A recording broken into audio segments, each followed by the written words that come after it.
iyadoo guud ahaanba dadweynaha ku dhaqan magaalada Burco xarunta gobolka Togdheer ay si weyn ugu diirsadeen curashada roobabka guga oo maalmihii ugu dambeeyay si istaba jooga u maansheeyay gudaha magaalada Burco isla markaana ay si weyn ugu diirsadeen bulshada gobolka Togdheer oo iyagu in badan sugayay curashada roobabka guga iyo naxariista Eebbe Ilaahayna ka baryay inuu ka soo furto abaaraha kuna soo qaboojiyo naxariistiisa si ay ugu qnimcaystaan dad iyo xoolaba xogayaha fulinta dawladda hoose degmada Burco Ismaan Maxamed Sheekh Ismaan Nuur iyo waxa uu baaq u diray bulshada gobolka Togdheer baaqaasiyo ku wajahna inay ilaashadaan nadaafada guud ee gobolka Togdheer qashinkana ay geeyaan goobaha loogu talagalay maadaama wili lagu jiro xilli roobaad si aan looga qaadin cudurrada faafa ayna u sugnaato nadaafada guud ee gobolka Togdheer waa magaalada madaxdii labaad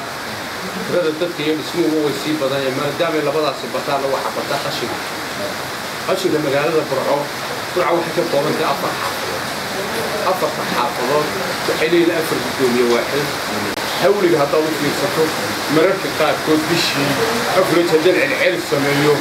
oo ku dhawaadaan ilaa 800 kun oo low oo qashin uu ka baxo magaalada عشان واحد فهم معناها حجم الجبليشة برعاة كله اسمها لفتي سوسي كوريا إن قشن كسيلة والله ما أنا أقول واحد نص ما ينبغى قصة عندي قشن كه بقى قصة واحد بديني من قفش قارة وقت تسند دولة الوصول فكان واحد جوينها كوعي قليل هنا إذا قال الشقيان فد الجودة معاه الحمد لله رحمة إلهي ما تقول وضح لنا هذا الدعي ما دام رحمة إلهي دعنا وحد يجيب دلعة حد يقشر في مجال يالو وضرها كدلعة وأنا وحيابها دتك اللي جوا عيد جريمة وضرها إلى هاي نقول كيانو وحندون هاي كده على ضبطه وعين نجلاش شقيان وإن نجلاش شقيان قشر كسيدي وفق إثيوبيا كلا وضع كل الشركة سوق هذا نيا وش بينها بوك لو طلع عم هانك لو طلع قشر دي وفق المواد كافة سوق هذا العتنا كقال وأبتي سأمي كل كل شيء قدره لا نقول كان تادك والتوعي قليلنا أنا وين سيلا والله بلا أبي جيرة